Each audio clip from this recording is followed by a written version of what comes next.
right, hello wine drinking people. Time for more of what I've had to drink yesterday, and a big tasting here, man. I'll tell you, these guys at Janzen, Lucie, Bacio, Divino. Well, the name of the winery is Bacio, Divino. They've got 3 different lines. The Burgundian varietals are called Lucie, and then the Italian blends, the Sangiovese blends, are Bacio Divino, and then the Cabernet Sauvignon is Janzen, so not too confusing.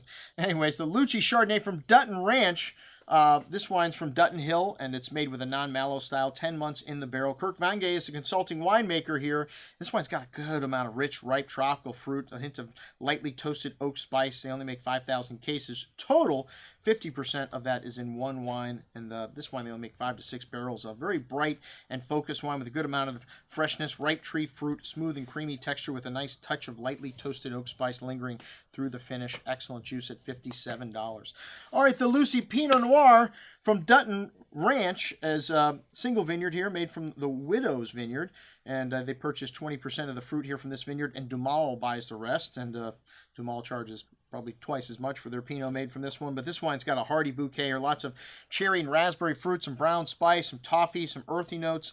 This is the first vintage of this wine, and it's got a lovely, smooth and silky texture. One of the things we love about Pinot, the texture on the tongue, hints of that brown spice, zesty red berry fruit, really nice length on the finish, dried floral notes there. Excellent juice at $69. And the Baci Galupi, this is one of the most famous grape-growing families of the Russian River. They were most famous for selling some of the fruit to Chateau Montelena for the 73 Chardonnay that won the Judgment of Paris in 76. This wine's got a good amount of fresh earth on the nose, that truffle, minty notes, and cherry and strawberry fruit. Lovely raspberry, strawberry fruit on the tongue, smooth, silky tannins. Got a nice richness, a sweet fruit here, but has a nice savoriness to the finish as well. That truffle, minty note lasting through the finish. Excellent juice. All right, on to the Crazy Man Red, the Bacio Divino, and this is a Sangiovese blended Sangiovese, Syrah, Merlot, and Cabernet. A lightly spiced bouquet there, red berry fruit, plum, sweet tobacco, a little graphite mineral note coming out as this wine opens. A solid core of that ripe red berry fruit here shown on the tongue, ripe brown tannins, a nice stuffing here, but good freshness, a nice spice to the finish here as well. Excellent juice at $39. And then the 90% Cabernet blend Bacio Divino, which has got a little bit of Sangiovese, Petit Verdot. This has got some Beckstoffer Tokalon fruit also.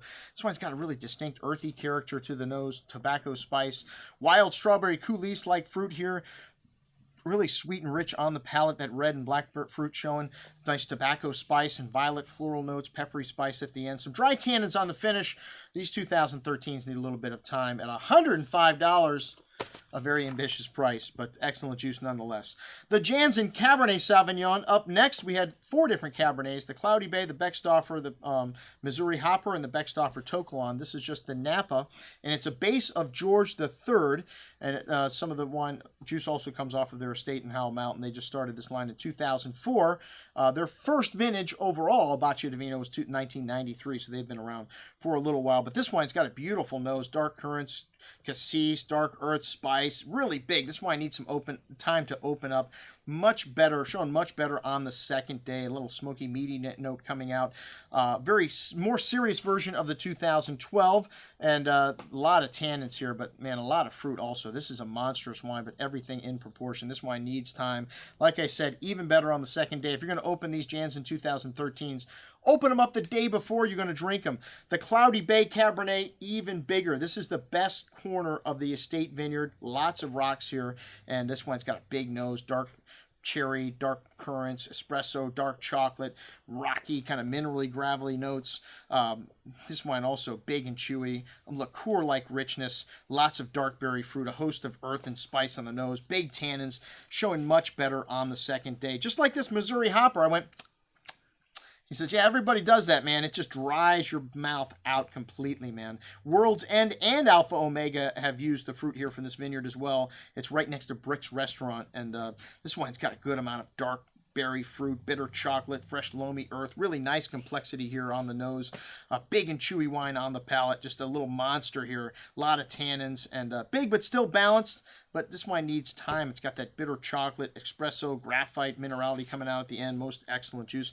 My favorite of the reds, the Beckstoffer Tokalon. Wow, this wine has just got a gorgeous bouquet of dark berry fruit, currants, cassis, bitter chocolate, that earthy component even more pronounced in this wine. Spends 24 months in French oak. Wow, it's just bottled in January of this year, so only 225 to 256 packs of these wines made. $180, man. It may be a little pricey, but one of the best Cabernets that I have had this year, man. Wow. It is big and tannic. It's a little monster right now, but has all the right stuff. Just loaded with dark currant, blackberry liqueur-like fruit, dark spices.